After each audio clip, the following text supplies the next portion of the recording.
My guest at this time is a former WWE superstar who's going to be wrestling tomorrow night for Zello Pro Wrestling in Chicago. It is the one and only Aiden English. Aiden, thank you very much for taking the time to chat with me here today. Absolutely. Thank you for having me.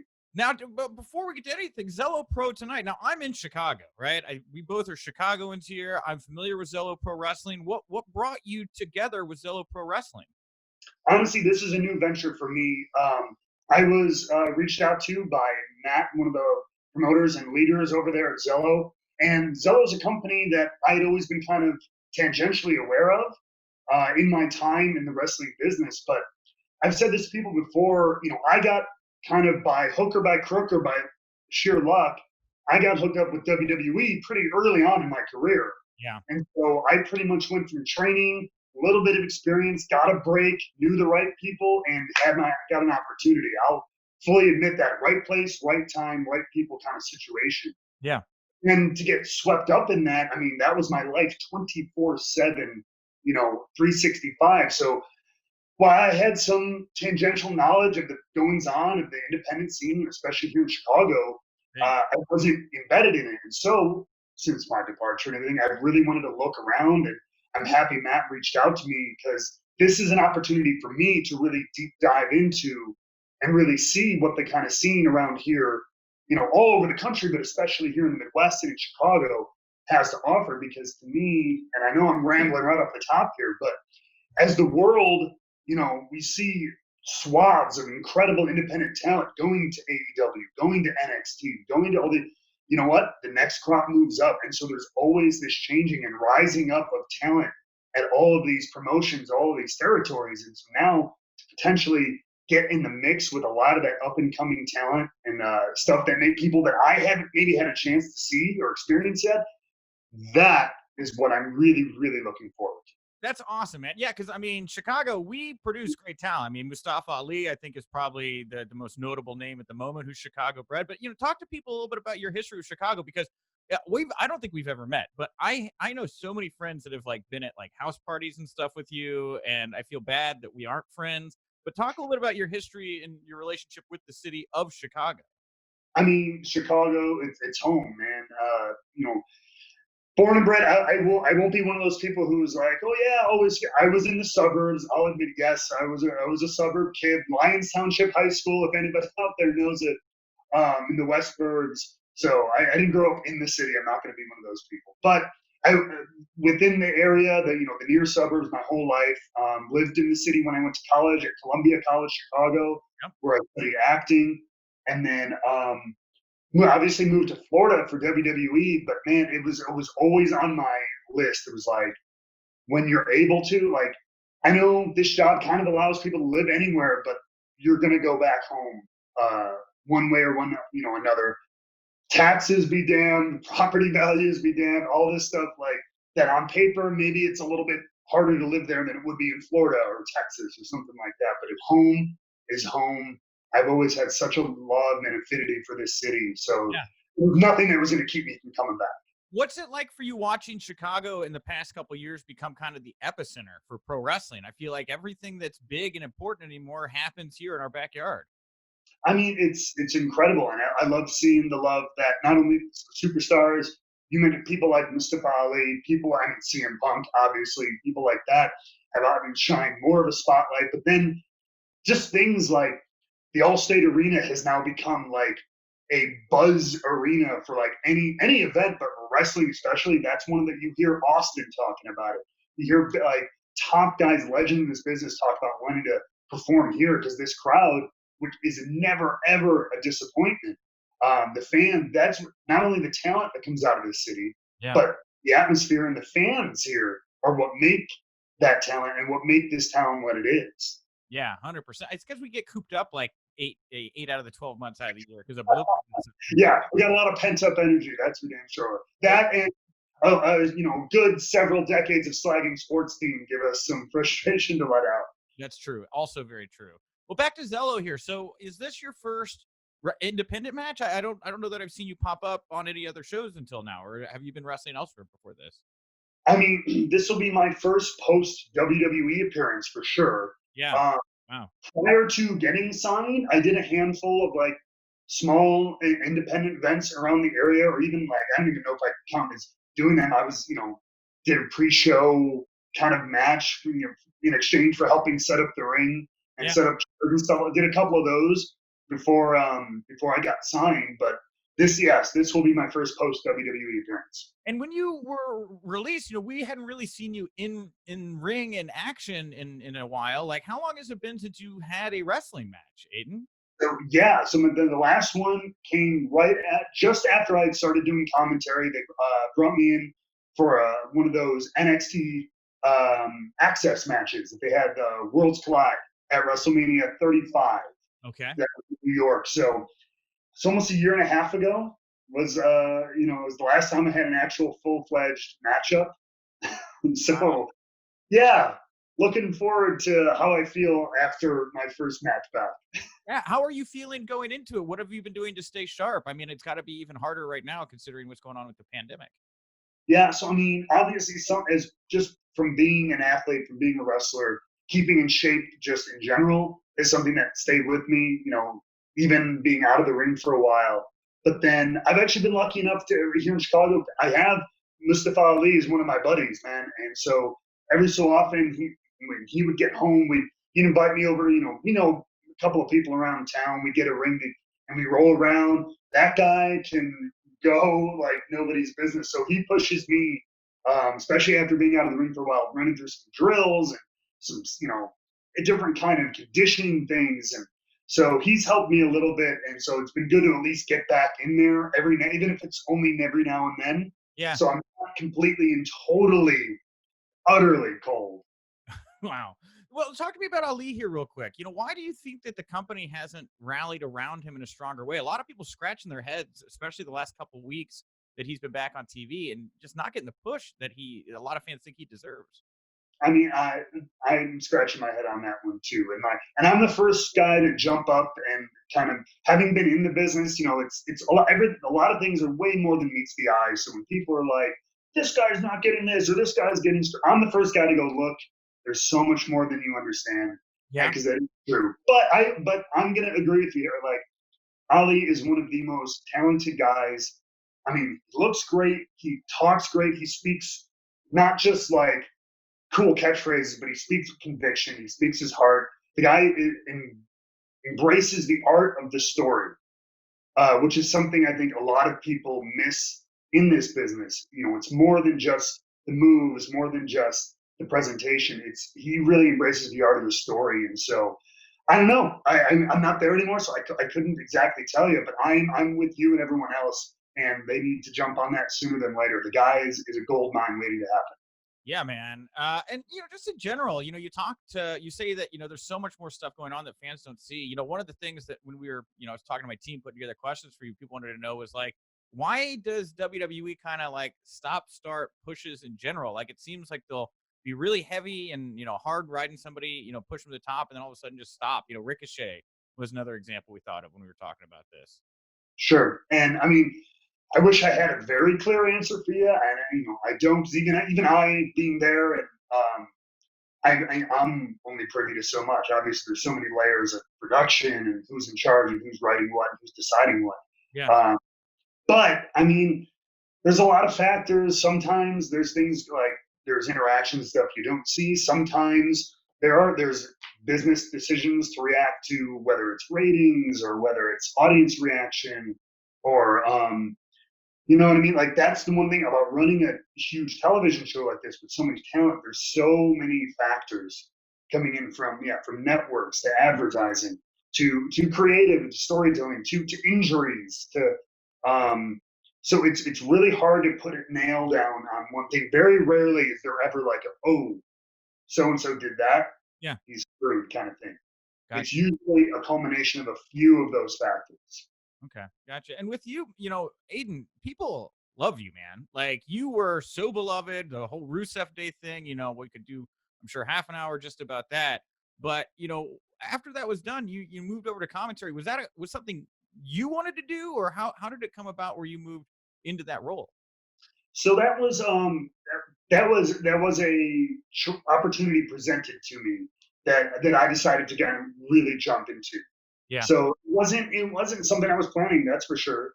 Because so to be honest, after the whole Rusev Day thing ended with more of a whimper than a bang, it was a little disheartening. And I've said this before in other interviews.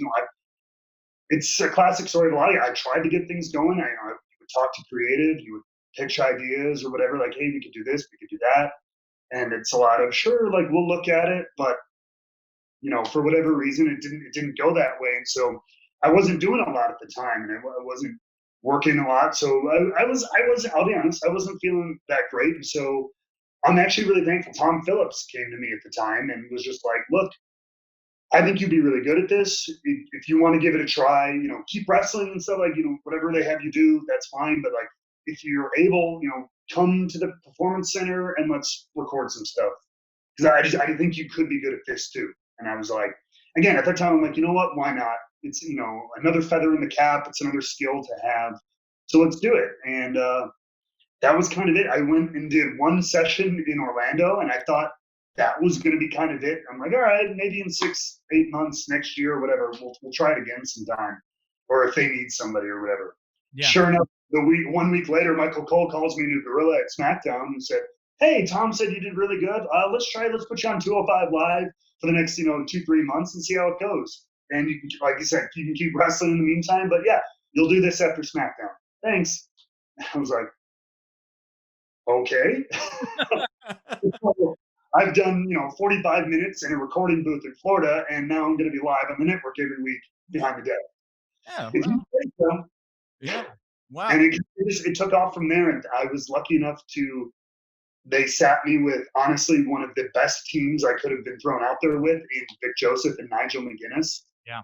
Nigel being a legend in this business, we all know himself. And then Vic is an incredible play-by-play guy. I think he's very underrated. And so those guys propped the crap out of me. And I'm so grateful for all the things I learned from them.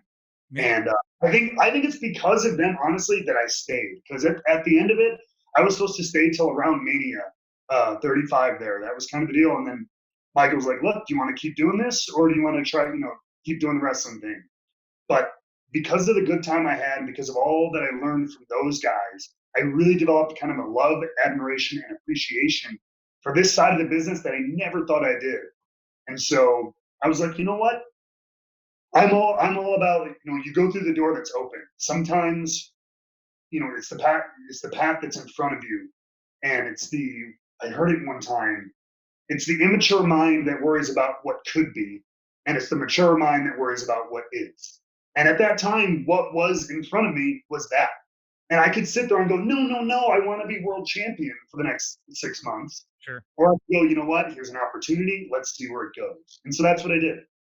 One of the questions we had about commentary as well was, when you become a commentator, does your deal change? Do you become an employee of the company? I've heard that there's like a difference in deals for those positions. So it can be. That was something that was like eventually, depending on how long it was going to go. I stayed on my regular deal for the time I was there, but I do know, like, right when I was starting was like when Nigel was just being switched over to an employee. I think if once you get more work in that department, and like they're like, all right, we're going to use this guy more than one show or something like that, a little bit more in depth in that kind of department, that becomes an option. Yes.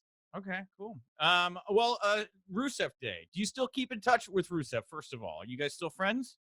Oh yeah, we're buddies. I texted him the other week or whatever. We're not like texting every day kind of buddies, but I've always had a great relationship with Miro, and so I check in with him every now and then.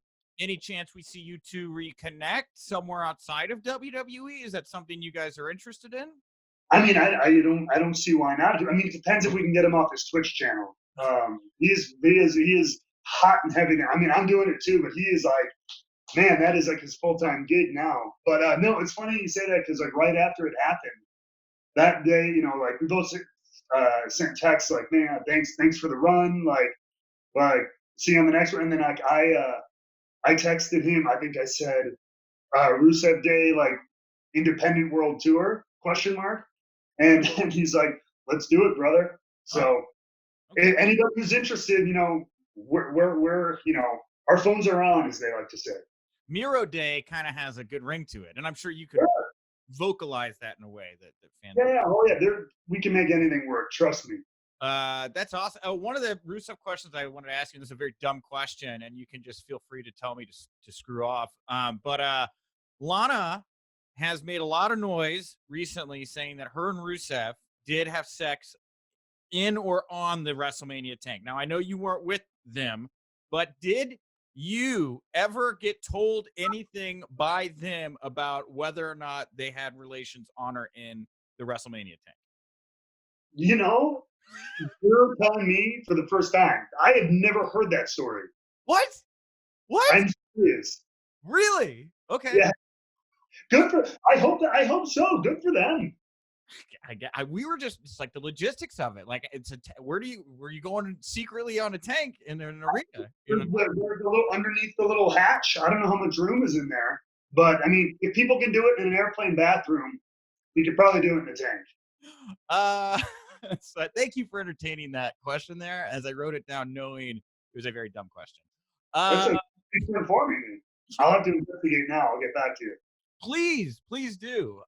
So wait, you said that he was down for the world tour. He's teasing that he doesn't think he's going to wrestle anymore. You think so again, this was April 17th, April 18th when we did this. So and then he jumped. I don't know what's going. He's such a he goes on how he feels a lot, and I love the guy to death.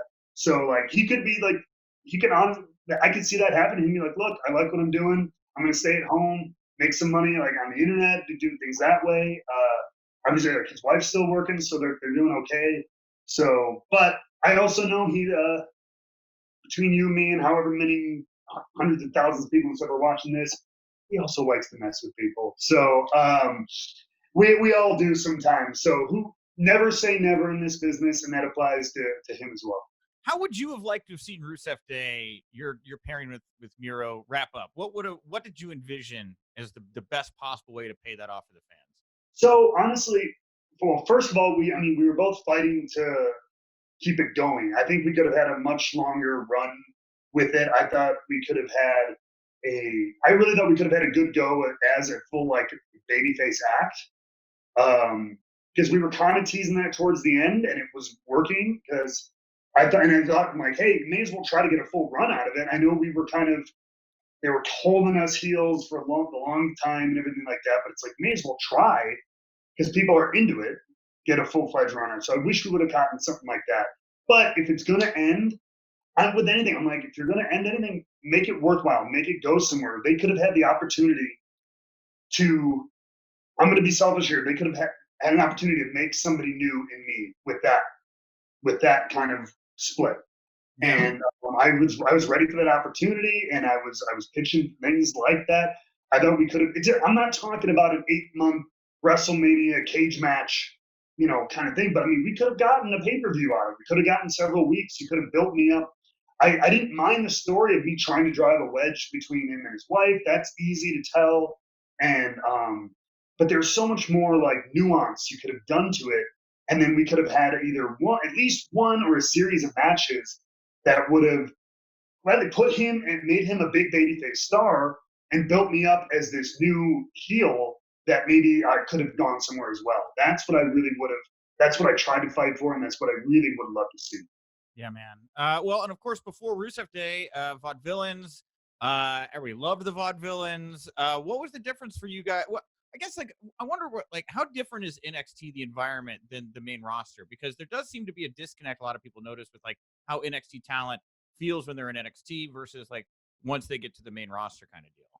So I mean, obviously NXT has grown exponentially, even since I was there. So I almost can't even comment on what it's like now. It's got to be such a different feeling now. But when we were there in the kind of the thick of that first sort of rise in 2015, 2016. I mean, it was cool. It was weird. It was this weird thing because you still know that you're part of WWE, right? You're part of the corporation, the man, whatever you want to call it. You're on that team ship. Yeah. But it felt like corporate punk rock in a way. Like we felt like, you know what I mean? Like we knew we were part of the corporation, but we also felt like we're the young, angry kids trying to poke the bears up top. You know what I mean? I'll get Hunter. Hunter was great at stoking that. He was giving the speeches before every takeover, going, make SummerSlam follow that, make WrestleMania follow you, make Survivor Series follow you guys. Yeah. And we did that, and I think we made it a tough act to follow. And so there was this kind of like, F yeah, like let's stick it to him feeling. And so that is definitely 100% different, a big difference between the two. Man, corporate punk rock. That is the perfect way to describe pre-USA Network NXT, because, you know, that TakeOver Chicago show that Pete Dunne and Tyler Bate, that was like one of the greatest shows I've ever seen live. It was incredible. Oh, you know? Like the talent that had coming in, and just like I said, that feeling of like, we're going to show everyone up, even on a more limited platform. We're going to have everybody talking about us. It was that sort of mentality. Well, what's the future look like for you, Aiden? Obviously, you're getting your feet wet again here in the ring at Zello Pro tomorrow night. But are you talking to anybody? I mean, what's it look like for you going forward? I mean, I'm talking to. I mean, a lot of people. A lot of people have obviously reached out and everything like that. So I tell everyone. I mean, I am open for bookings. It's obviously such a hard time because not most people aren't running, shows yet, or they are very scarcely or in very unique circumstances. So it's tough for them deciding on who to bring in and where. But I am available. I mean, I'm doing a lot of. I'm talking to a couple different promotions and feelers out there and stuff like that. But I am ready, willing, and open for anything. I'm then in the meantime, I'm embracing a lot of the side projects. I'm on the Twitch thing with a lot of the guys. I got my Wrestling with Whiskey kind of side passion project that I'm kind of turning into more content and stuff like that. So, it's just kind of, again, opportunity, just exploring everything in front of me and trying to really just kind of spread my grasp. That's awesome, man. We got to get you to Warrior Wrestling here, man. Like, that was. Oh, yeah. They reached out to me. I think we're going to be, we'll hopefully working something out soon. Nice. I do commentary for them. I want to call your actor. Yeah, that's good news. I'm very happy to hear that.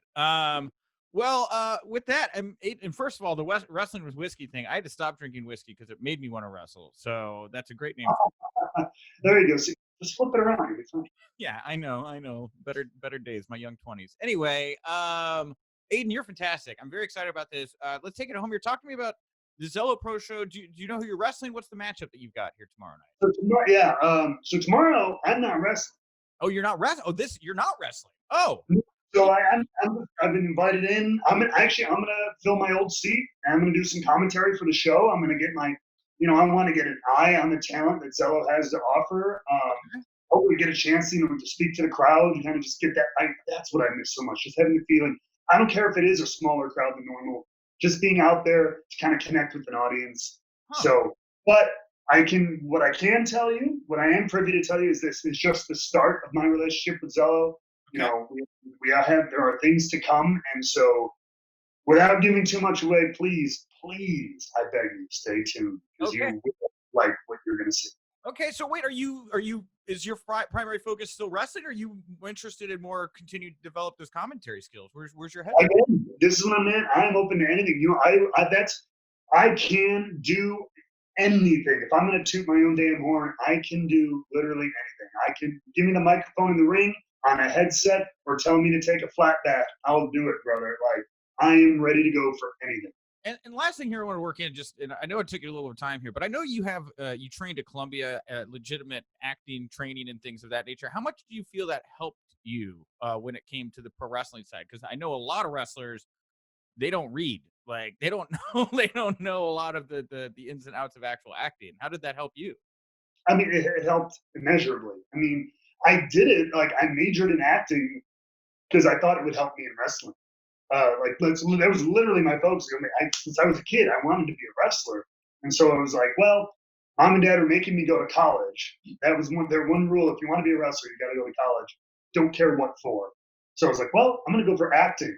And because at least it'll help me maybe build a character, present on camera, speak or whatever, memorize lines, whatever it is. Yeah. And so I think the biggest thing was developing a character and like a persona and embodying, something that's, even though wrestling is kind of an extension of our real personalities a lot, being able to really flesh out a character and then just interact with that audience. Awesome, man. Well, I'm so happy for you, Aiden. Looking forward to seeing your run here in Zello Pro. Hopefully we get you out here at Warrior Wrestling as well. Is there anything else that you want to plug, promote, put over here before we wrap up the interview today? I mean, no, just again, anybody want to reach out, dramakingmatt@gmail.com is the best way to reach out for anything business-wise. But I'm on YouTube, Instagram, Twitter under Wrestling with Whiskey, as well as Drama King Matt. And then on Twitch, is Drama King Matt too. So pretty much all over the freaking internet, you'll find me doing something. So come check it out.